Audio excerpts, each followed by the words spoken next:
Assalamualaikum warahmatullahi wabarakatuh. Selamat pagi. Perkenalkan saya Hendy Reja Syafananjeng, mahasiswa akuntansi dengan NIM 2503010207908, dosen pengampu Cindy Claudia Putri, SAK, MAK, AK. Pada kesempatan ini saya akan mempresentasikan analisis mengenai gejolak inflasi dan tingkat pengangguran terbuka di Indonesia dengan mengambil studi kasus syok harga energi pada tahun 2022. Pembahasan menggunakan kerangka agregat demand dan agregat supply atau ADAS untuk menentukan adalah apakah gejolak inflasi tersebut termasuk demand pull inflation atau cost push inflation. Fokus presentasi ini adalah menjawab tiga pertanyaan: apa yang terjadi pada inflasi dan pengangguran Indonesia pada tahun 2022, apa faktor utama yang menyebabkan gejolak inflasi tersebut, dan bagaimana gejolak tersebut dijelaskan melalui pergeseran kurva ADAS.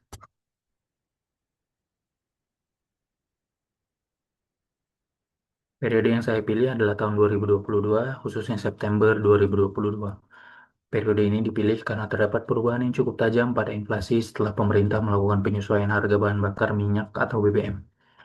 Inflasi tahunan Indonesia meningkat dari 4,69% pada Agustus 2022 menjadi 5,95% pada September 2022. Inflasi bulanan September juga mencapai 1,17%. Angka tersebut menunjukkan perubahan harga yang besar hanya dalam waktu satu bulan. Pada akhir tahun, inflasi Desember 2022 tercatat sebesar 5,51%, jauh lebih tinggi dibandingkan inflasi Desember 2021 yang hanya sebesar 1,87%.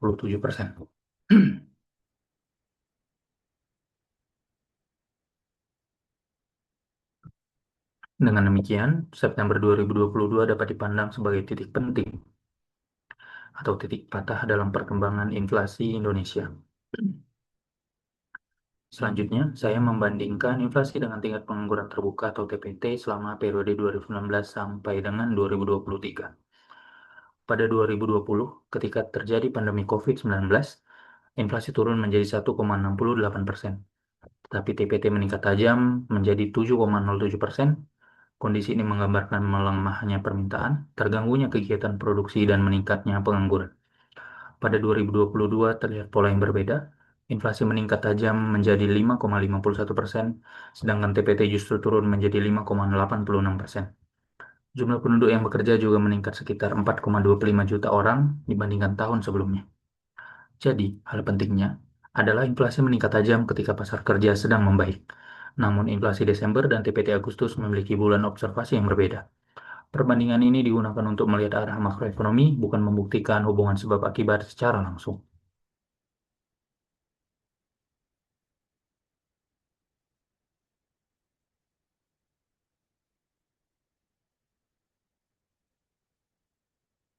Pada Agustus 2022, Indonesia mengalami deflasi bulanan sebesar 0,21%.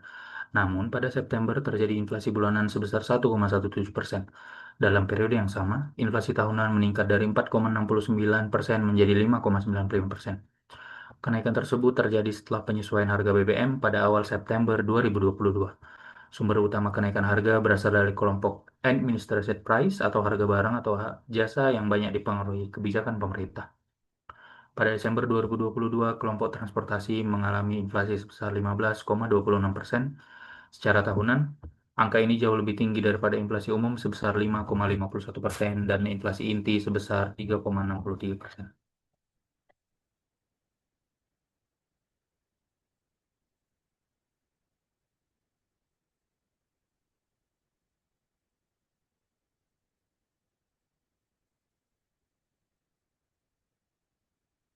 Karena BBM digunakan dalam produksi dan distribusi hampir semua barang, kenaikan harga BBM meningkatkan biaya transportasi, distribusi, bahan baku, dan produksi.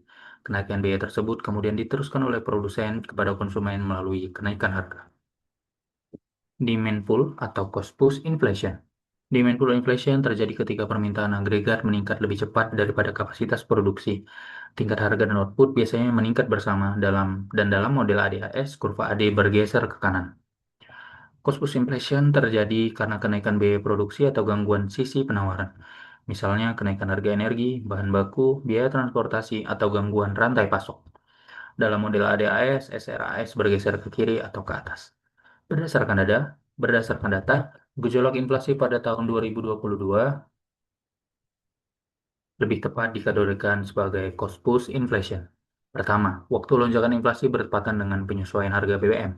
Kedua, sumber inflasi dominan berasal dari administrative price and transportation. Ketiga, energi merupakan input penting bagi hampir seluruh kegiatan produksi dan distribusi. Dan keempat, inflasi utama jauh lebih tinggi daripada inflasi inti, sehingga tekanan kuat berasal dari komponen energi dan harga yang diatur. Gejolak inflasi 2022 merupakan cost push inflation, pemulihan permintaan ada tetapi berperan sebagai faktor sekunder. Pada kondisi awal,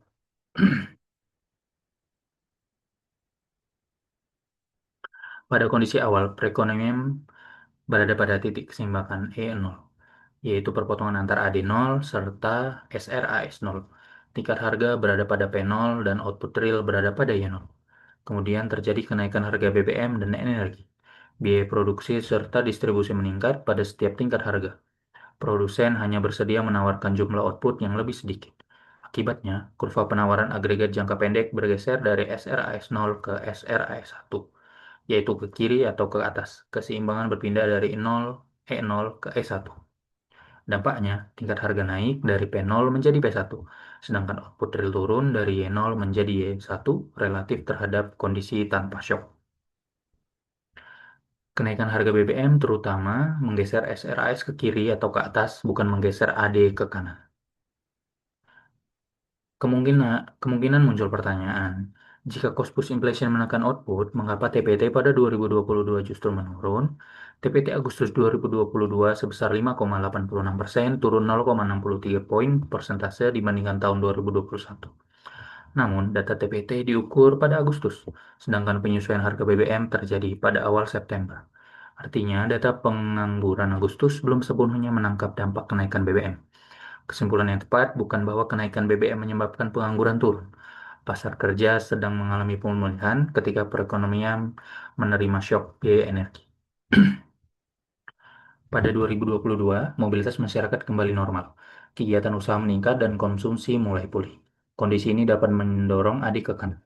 Namun, berdasarkan waktu terjadinya gejolak dan komposisi inflasinya, pemulihan permintaan hanya menjadi faktor sekunder. Jika demand pull menjadi penyebab utama, kenaikan harga seharusnya lebih luas dan lebih kuat tercermin pada inflasi inti. Faktanya, lonjakan terbesar terdapat pada administrative price dan transportasi. Jadi, gejolak 2022 bukan demand pull inflation murni. Gejolak tersebut merupakan cost push inflation dengan pemulihan permintaan sebagai faktor pendamping. Dari kebijakan sisi penawaran, agar menjaga pasokan pangan, memperlancar distribusi, meningkatkan efisiensi logistik, dan memperkuat ketahanan energi agar SRAS bergerak kembali ke kanan. Dari fiskal, agar memberikan bantuan atau kompensasi secara terarah kepada rumah tangga rentan tanpa mendorong permintaan secara berlebihan. Kepada moneter, agar menjaga ekspektasi inflasi dan menjaga second round efek ke inflasi inti dan upah.